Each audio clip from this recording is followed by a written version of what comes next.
We'll be having some discussions, and we also have to inform you that after our main discussion, we'll be having related issues about how our Joy Clean Ghana campaign is ongoing. But we know that what have been so far topical over the last 48 hours have been the register and the ongoing pressure group, more pressure not only on the Electoral Commission but also the generality of the legislature and government to make sure that something is done about the concerns they claim they have about whether the Electoral Commission could timeously be able to compile a register, display it, subsequently go through the rudiments before the main general elections in 10 months' time. But the Airbus saga is still raging on. I told you, we'll be having in the studio. And we do have the Member of Parliament for Kapim South, but also a Deputy Minister for Local Government and Rural Development, and Osei Bunsu Amwa, known in political circles as Obi Amwa, is here. Thank you for joining me. Yeah, Obi Amwa. We'll always call you. Yeah, good morning. Good to see you.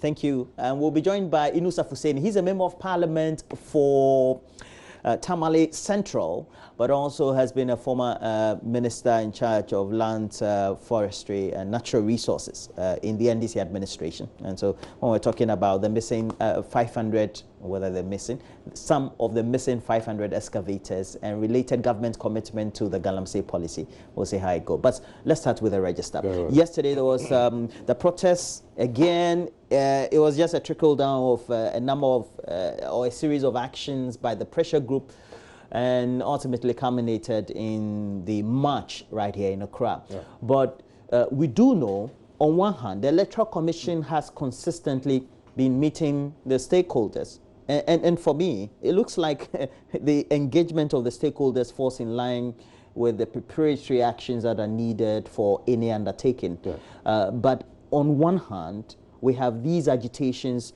by the pressure group made up of mainly the NDC and the other political groupings, and also the concerns being raised by civil society about whether the Electoral Commission could put together this register timeously. The Electoral Commission seems to be going ahead despite all these concerns. Well, thank you so much. We should look at the background. Background in the sense that the Electoral Commission cannot just on its own decide that it wants to undertake a venture without financial approval. First, the allocation and approval, allocation by the Minister of Finance, and approval by Parliament. And for Parliament, before it even comes to the floor, it goes to the Special Budget Committee, where they are interrogated about what they want to do, and then whether the state can afford it. The fact that the EC is independent doesn't mean that the EC can tell us that they are going to the moon and we say that we will fund it. Because I remember very well that during Charlotte Osei's time, they wanted to create more polling stations. Initial thing, sometimes what they even submitted to Parliament was about 40,000, 50,000 polling stations. And that would have entailed very huge costs, in the sense that you have to buy kits for each polling station, either for registration or for the elections itself.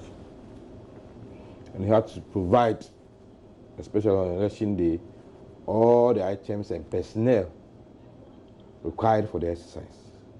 The figure was huge. At the end of the day, when I appeared before the Special Budget Committee, the arrangement ended up with just probably a little below 30,000. The cost came down. So that shows that the EC cannot just impose any cost on us, and then we accept. Now the EC appeared before the Special Budget Committee and gave reasons why we should go for a new system. I don't really talk about register, because it's not only about register. It's about a system. System meaning that apart from the kit you use for the registration, including transmitting to the center and storing the data at the data center, on election day too, you should have the kit that will confirm that you are the person who registered. That's where you go through the verification process. So which has already been done by the current system. Is that not what we're talking? What I want to say is that, so it doesn't stop as registration. People only talk about new register, new register. It's a new system. Because when you register, you have to have the mechanism to confirm that this is the person who claims that he is to be allowed to vote. That's how come in 2012, after the biometric registration system, the issue of verification came in. The Electoral Commission had to fall on STL, who had done the registration, to provide verification kits. On election day, some persons could not be verified, even though we had said that no verification, no vote.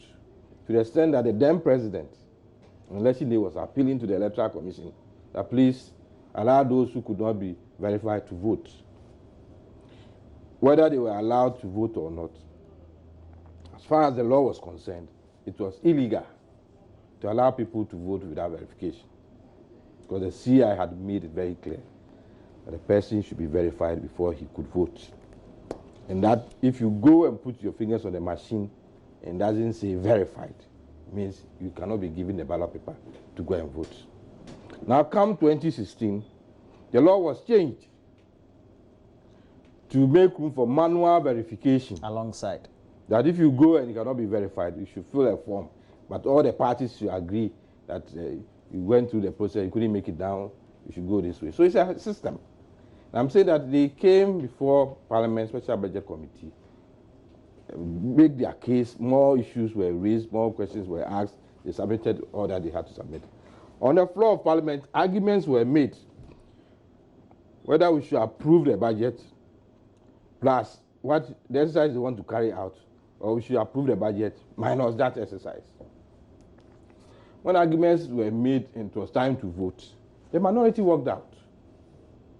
That was the beginning of it. And since walking out, they have mobilized other people to see their way. We've lost in Parliament, but we think that we still have a case. So let's go out and mobilize people. EC on its own has also been engaging stakeholders across board, and they've provided documents to show why they think that after coming into office, after auditing the process, after getting involved in mini elections, mini in the sense that creation of regions involved only 6 regions, and then this assembly elections ended up with 33.1% turnout, which is far lower than general elections. After going all through this system, they think that they need a better, robust system for the general elections. The Electoral Commission makes an argument. Yes. It also tries to make references to its key assigns, more so key stakeholders, further jurisdictions, and that is the premise on which it makes its argument. But the political parties, particularly, you make reference to the minority or the NDC, also have some other related smaller parties. And outside of that, we also do have civil society raising concerns, indeed from the onset, which relatedly states particularly that we could have an upgrade on the current system, which could be extremely far lower than the Electoral Commission argues. That cannot be discounted, can it? Whoever says that doesn't understand the system. Meaning what? Meaning that you have a vendor since 2011. And you are making reference to? STL, Superlock Limited, who have since 2011 been in charge of the process. Now you come into office, you approach them and say that we have audited this process. We see that there are challenges. Now, because you are in charge, give us quotes as to how we can upgrade the system. They provide the quotes. So why are you saying that somebody else can come and upgrade it? It's their machines. You have logged them in, or they have logged us in. And they're saying that because you provided these machines and you have the right to be able to refurbish these machines, give us quotes as to how we will refurbish these machines. Nobody else can do it, or nobody else is allowed to do it. So they come, they bring their figures, it's back and forth, and then a person says that let me also check about new ones so that I don't get logged in with you. They check and they say that this is the way we want to go. So why should anybody then say that it can be refurbished at far lower? And who's going to do the refurbishing? Is it the same people who have brought the figures which are that high? I don't understand it. So if I'm the only person who can drive this vehicle, or I have a contract with you, that I'm the only person who should drive this vehicle, and then you tell me come and drive the vehicle, I tell you the way things are going, if I have to drive the vehicle today, this is how much it will cost. I'm the only person under the contract to do it. What happens? I abrogate the contract and get a new person who will do it with a new vehicle. So it's because we want proprietary rights? Not necessarily. What I'm saying is that you want to repair or refurbish, and the cost that the person has put on the table is higher than going for a new one. Which one does it make? Where is the prudence? Is that the word we should use? How prudent is it to say that I will spend more money in repairing a thing than going for a new one with the same standard and everything? But that cost doesn't include a total compilation of a new register in which you have additional data, because then you have to expend on people, agents who have to compile and collect names, etc. They have put all the costs together. Yes, but that then, when you add that of the Electoral Commission, is more than just having an existing vendor do an update for you of the software and the hardware. The existing vendor, I don't know whether you've taken the trouble to look at what the EC is saying. But the vendor is saying that even our suppliers, the equipment they gave us is end of life. So yes, they are also going to buy new ones. Yeah, that has been communicated. Yes, they are also going to buy new ones. If it's end of life, then they are going to buy from a third party, yes. Yes. So why should I be stuck with you? Well, in the world of technology, that's okay. Yeah, if your figures... If Samsung is no more manufacturing a certain phone, but we have a third party that's manufacturing, and you want the part... If I have option to look at others and compare, and the figures are better, why should I be stuck with you? Well, civil society is arguing that the cost is almost... Civil society, with all due respect, the first time they came out, some of us said that the fact that you are civil society doesn't mean you are an expert. I mean, you may be involved with Save the Seashore Birds. You have every right as a citizen to also talk, but you should be well informed about what you want to say. Some of us have been in this system for over 10 years, and we think that we have more information than what you want to put out. For instance, use NIA, get the data, do exhibition. Those who come and exhibit are those who keep their names on the register. How can you ever make such a statement? Which law is backing that? In the first place... So we change the laws and just do the extrapolations of the data. Why should you change the law? Do extrapolations of the data that the National Identification Authority has. Let me give you the first. And then we add, we add more. In the first place. And then we have a voters register. In the first place, nowhere in the law does it say that National Identification card is compulsory. Nowhere. I can decide not to have an identification card. Does it mean that my name should not be on the register? In the law, in the CI, it tells you what you need to produce to be able to register. Yeah, but you're a legislator. Passport. You're a legislator. We can easily amend those. No, but easily amend to affect anybody's rights. It says that you can have a passport, which will make you eligible to be registered, a driver's license, national identification card, an existing voter register. Or when you don't have anything at all, you should have guarantors. So why are you restricting me to National Identification Authority?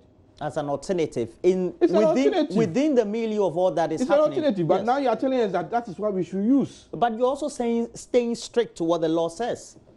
I mean, the law... Is the law? The law is more flexible than what you want us to do. Because you haven't put it in the law that by all means, National Identification card is compulsory and that's the only card anybody should have. I know senior citizens who say that they have not registered with national identification because, one, their districts were not identified. Two, their language is not even on the form. But that is their business. But what I'm saying is that you cannot force anybody to even register as a voter. And as we speak, there is no law which says that every person should have a national identification card. True. There's no law which says that. So why should I use that data for registration? But is it also true that we can amend the existing law to include that? Why? Why not? Why do you want to amend the existing law? The existing law starts from the Constitution. As far as we are concerned, in 2004, when National Identification Authority was set up, and then the issue came up that we could compile the data for the EC to use. EC said, under the Constitution, we are the only body authorized to compile a register for voting. Since that time, nobody has been able to challenge the EC. Since that time, nobody has gone to court to say that what is in the Constitution or the interpretation given to what is in the Constitution by EC is the wrong interpretation. So you're saying that if anybody has any difficulty about whether the Electoral Commission has been guaranteed that right, which of course they have been, they should go to court? Yes. But that's not fair. No, what else? Because apart from the court, you also do have, based on what right enshrined in the 1992 Constitution, given to you as the individual to also either protest if you have concerns. Oh, you have every right to protest. Yeah, good. I asked for protest, all of us. I used to come in this studio in my black smock telling you that I'm on my way to the streets. There's nothing wrong with that. What I'm saying is that you are talking about amend the law. And I'm saying that the Constitution is the fundamental law in the hierarchy of laws. So you have the Constitution, Acts of Parliament, statutory legislation, and then all the others. And I'm saying that the Constitution is the supreme law. And the EC is saying that under the supreme law, we are entitled to do this process. If at the end of the day, the Supreme Court interprets the Constitution to say that no, EC, your interpretation is wrong, then we make progress.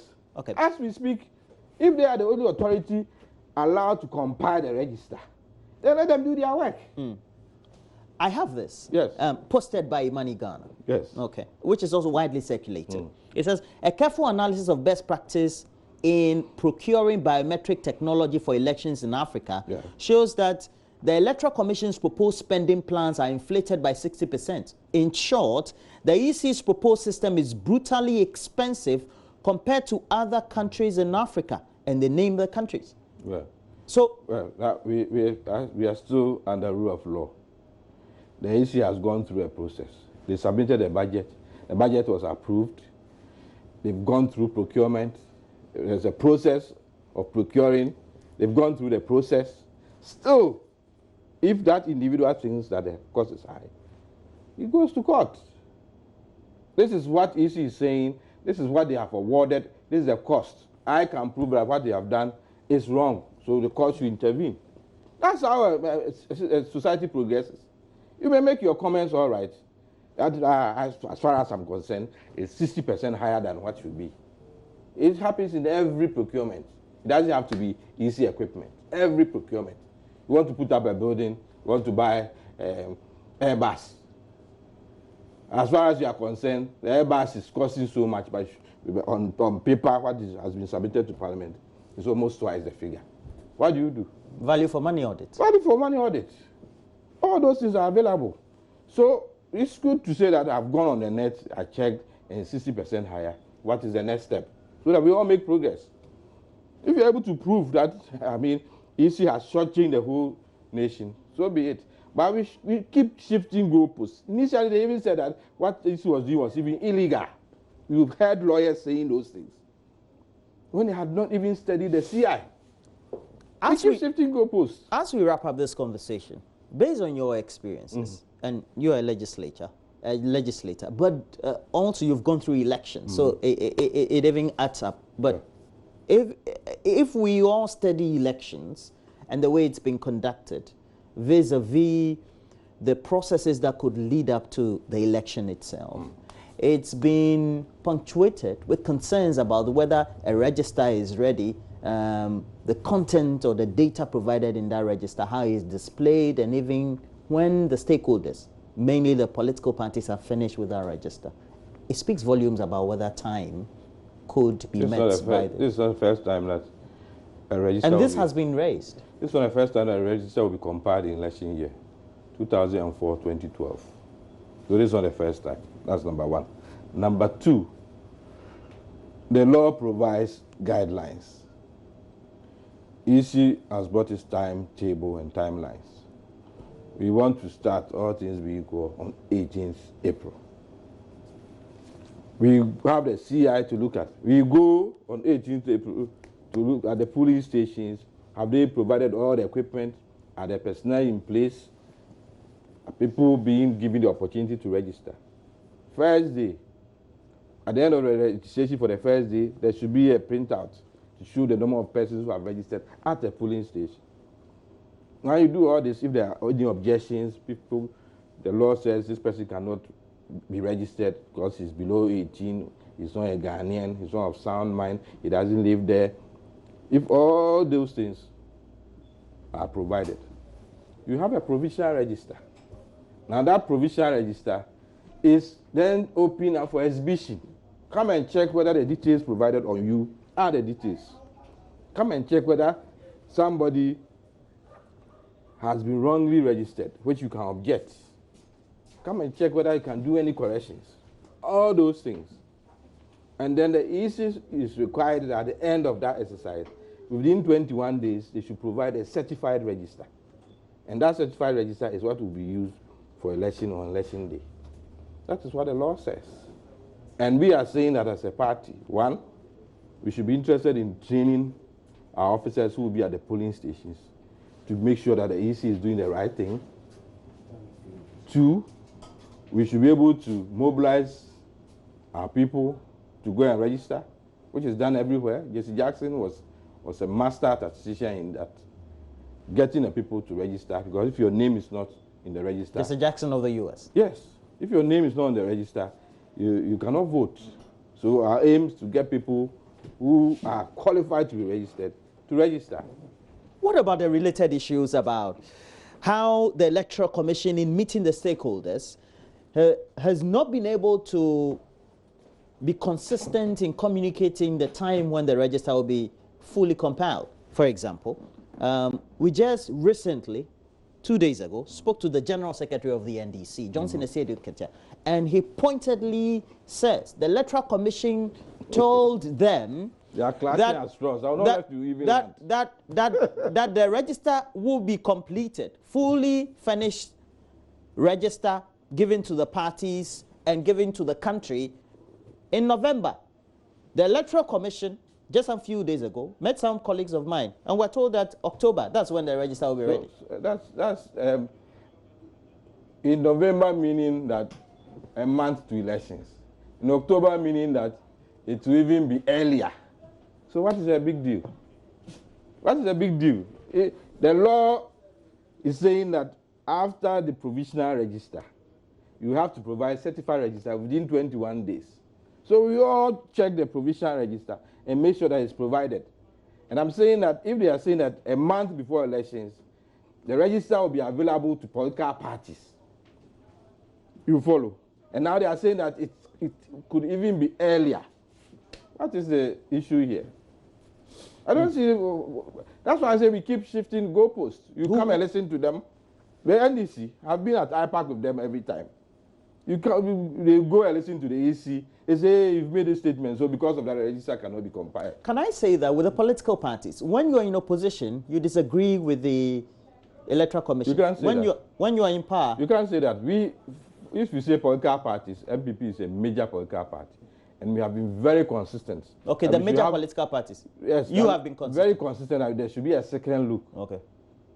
At the register. And we haven't changed our position. In related issues, we also do know that the parties have had concerns about they themselves massing up individuals, you know, macho men, etc., about vigilante, and ultimately what transpired last year at Ayawaso West Walk-on by-election led to a commission being set up, and now we have a vigilante law.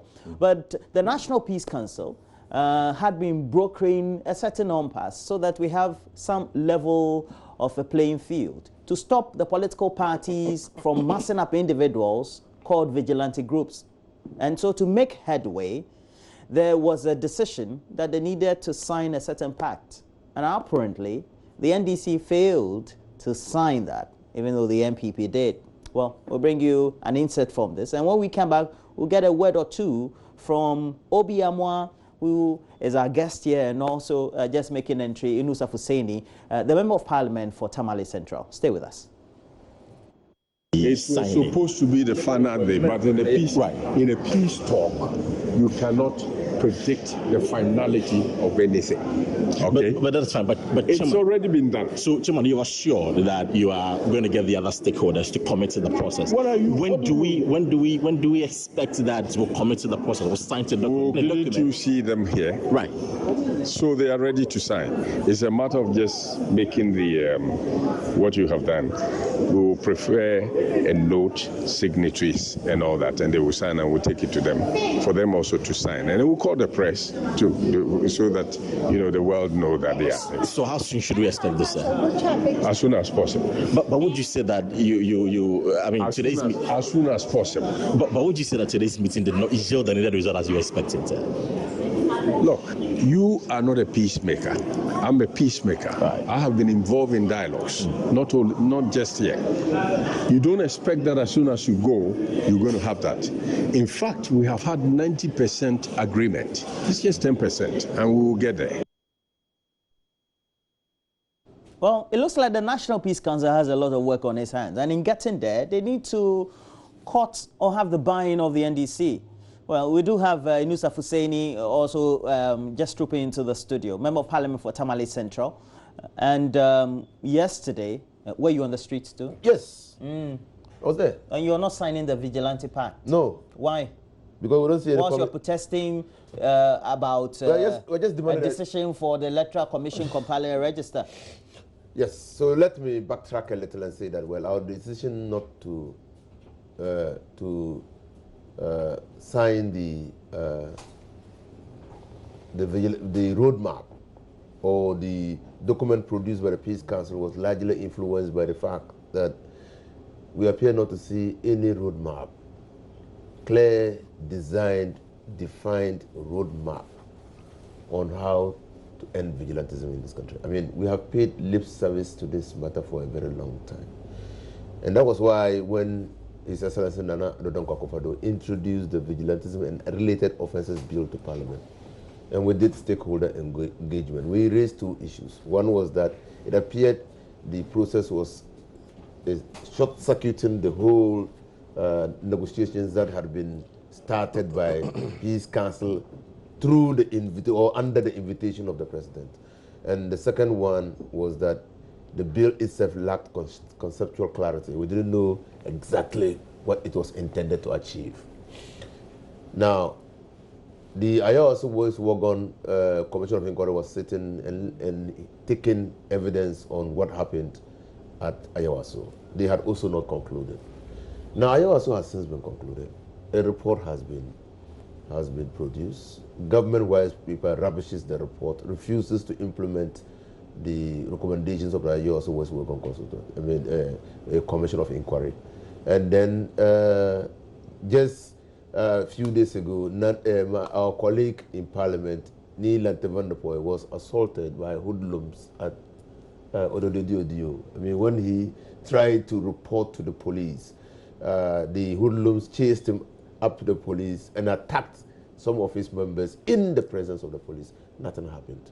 So we're saying that it appears to us that because Nana Addo Dankwa Akufo-Addo has not demonstrated any commitment, solid, cogent, bold commitment in tackling vigilantism, if we go sign any document, it will be to all intents and purposes. What commitment again does the NDC want? So the recommendation... You have a commission that has been set up, of course, albeit with a white paper that you claim only has a content of 50% of the recommendations.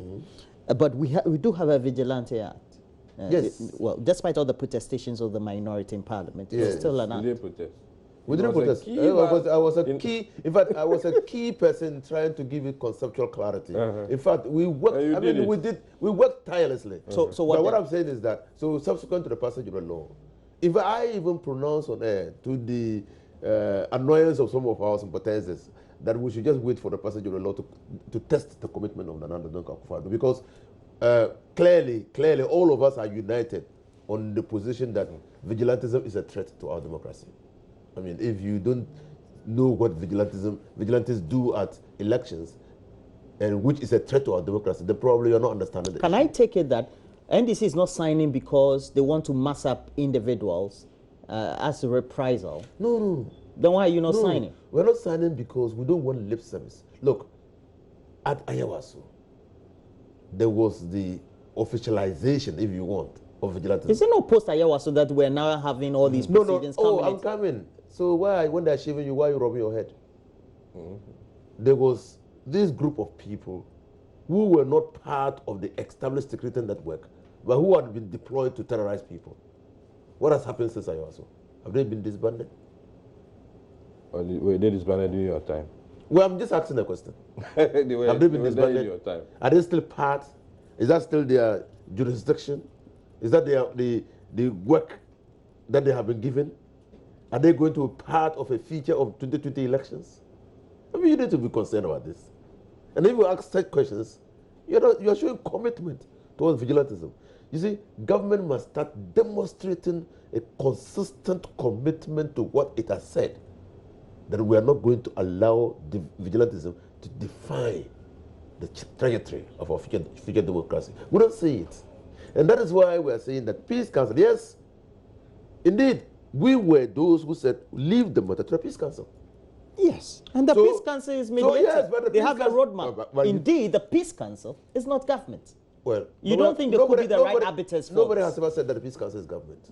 But we're saying that the Peace Council must come out with a roadmap that clearly and concisely defines how this matter is going. You see, don't give, and we are very apprehensive.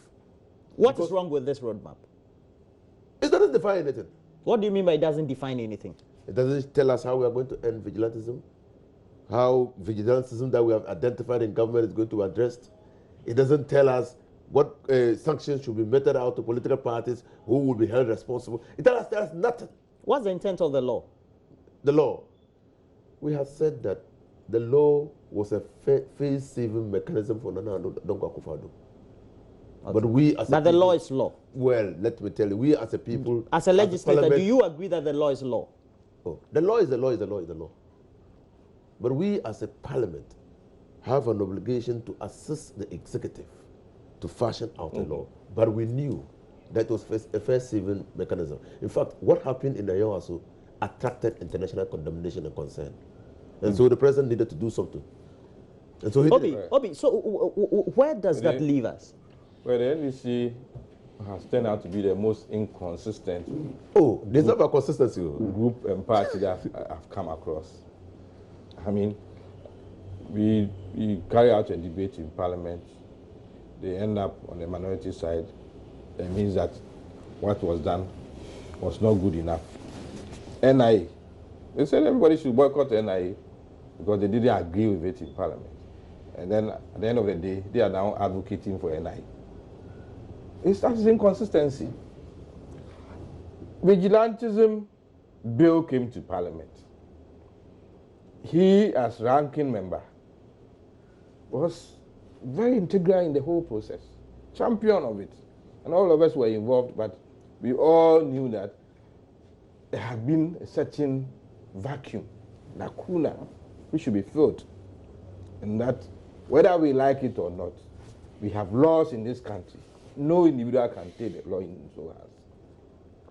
But specifically, we sit down, pass a law that you fill that vacuum. That law has been passed. Now you're saying that the government should show commitment that the law will work. If we are not showing commitment, then there's this whole Peace Council process. It's a sham. Is it not because there's a certain lack of distrust that the government has passed, has sponsored the bill ultimately passed into law, but they are seeing some other related outside actions that seem to give them... That is why you asked the question earlier, that when parties are in government, they sing a different tune than when they are in opposition. Precisely. I mean, a lot of violence had been carried out during elections and by-elections. You understand? A lot of violence. To the extent that, I mean, got to a point people were even justifying the violence. Now we are saying that enough is enough. the president comes out to say that in spite of all these things, parties putting groups together to say that they are protecting the electoral process and all that, let's have a specific law which will deal with all these things. We all sit together in parliament, we all agree that this is what should come out. Now if you start rubbishing this whole process and then saying that we want to see some commitment because Ayawaso, what happened in Ayawaso? Now you are saying that a state agency and state security overstepped these bounds. It's different from saying that the hawks, as we see on the screen, have committed anything and the law is not dealing with them. And if a law has been passed and the law is not being implemented, we still have other avenues and recourse to make sure that the law is implemented. So it's a bit premature now to say that we've passed the law, but Peace Council, that we all agree that they should also carry it out. The other time when they were supposed to come for us to even move the next step, they failed to turn up. And they said, oh, we didn't get enough notice. Or that day, for some people had to be in court. So we all had to go and solidarize with him. Excuses upon excuses upon excuses. Why they cannot even sit down when it comes to Peace Council. I don't understand it. We've passed the law is supposed to work. If you think that when you are not in power, we live in a jungle, then when are you ever going to come to power? Because then it means the jungle rule, you out of power, how are you going to survive? We cannot live in a jungle. Because if you live in a jungle, that means the person in power has all the apparatus to suppress you. But that's not why it should be. That is why we have the law, we have the courts to protect all of us. But if you start rubbishing everything because you think that you haven't had your way, then we are all in trouble. Okay, let me just give you 60 seconds. Let me give just 60 seconds. Then we'll move on to Airbus. Yeah, okay. Airbus, for which you have a lot to say, as well as OB2. Yeah. Just in 60 seconds, what do you see that make you distrust the law that jointly you have passed?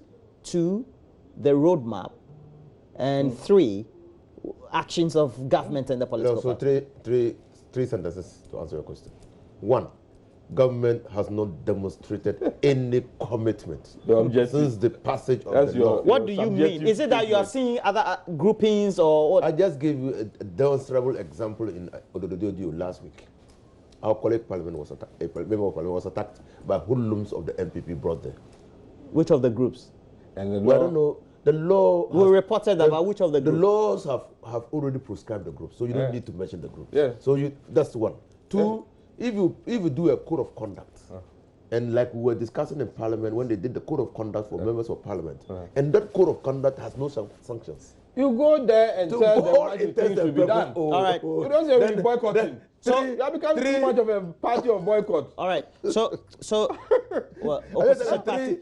Since 1993, that's what opposition parties are doing. Nana Akufo-Addo became famous by boycotting and demonstrating. Boycotting what? Parliament and demonstrating. So you want to get famous too? Nana Akufo-Addo's fame in this country is rested largely on boycotts. Anywhere they are copying the blueprint, they don't copy well.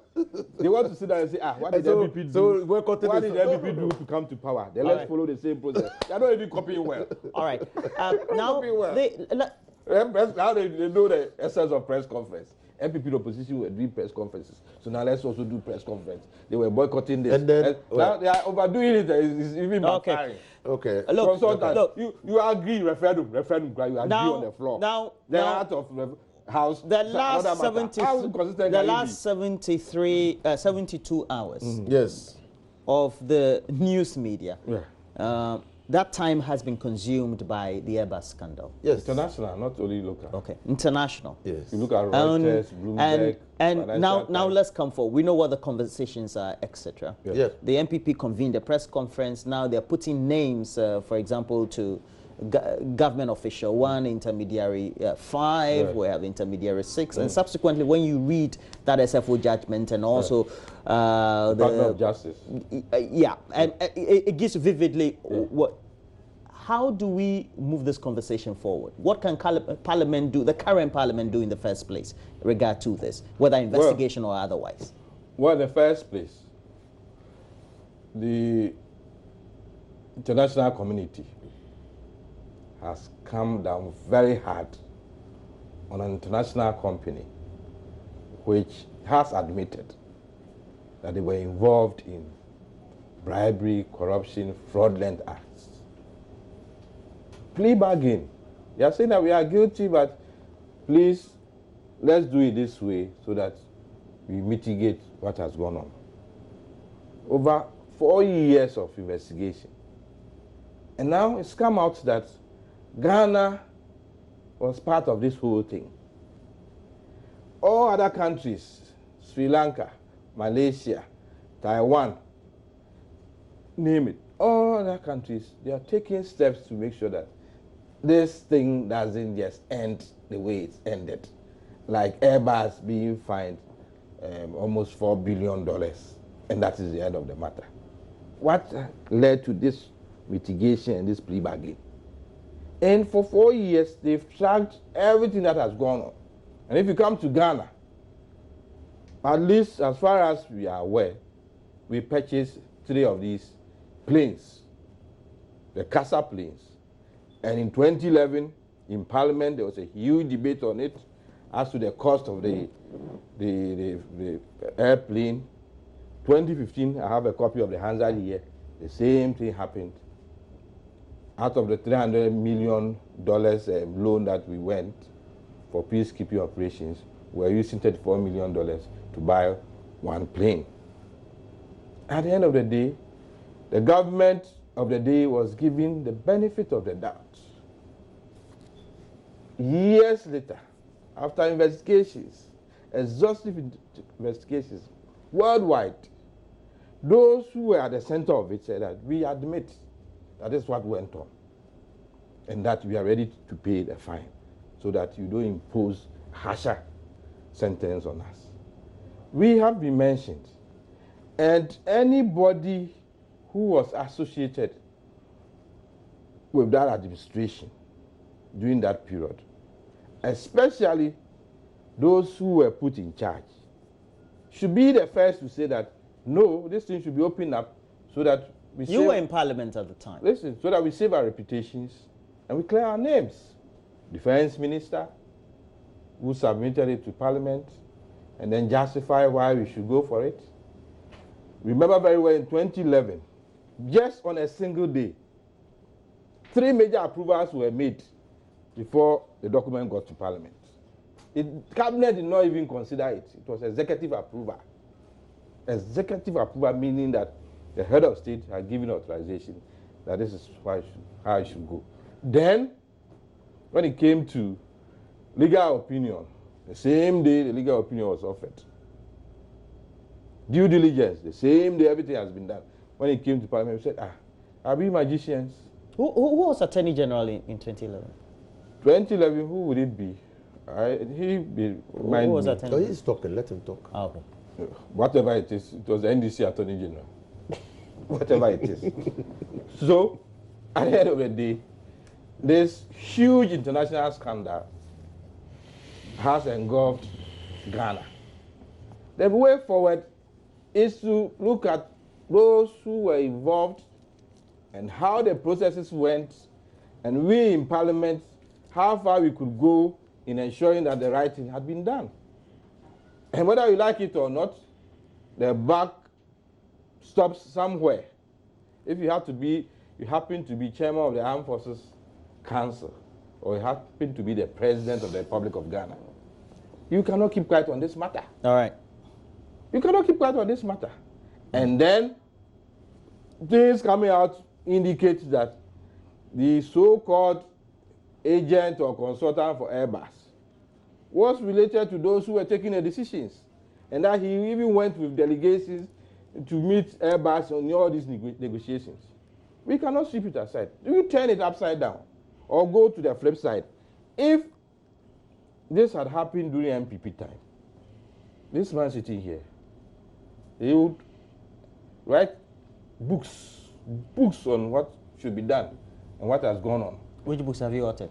Is that an invitation to start? Yes. What do we move this first conversation of all, on? Because if you look at what... First of all, let me say that what has happened in Airbus is simply an investigation into the processes of Airbus, business dealings of Airbus, to establish whether or not Airbus complied with the 1997 Organization of Economic Cooperation and Development Convention. That's what happened. How did that convention come in? Airbus is in direct competition with Boeing. And by the 1997 OECD convention, Airbus cannot use inappropriate means to retain, win business. So in Ghana, we wanted to buy aircrafts. Airbus, not Ghana, constituted commissioned agents for the purposes of engaging Ghana government to sell their aircrafts. Airbus constituted an expert to do due diligence on the commissioned agents.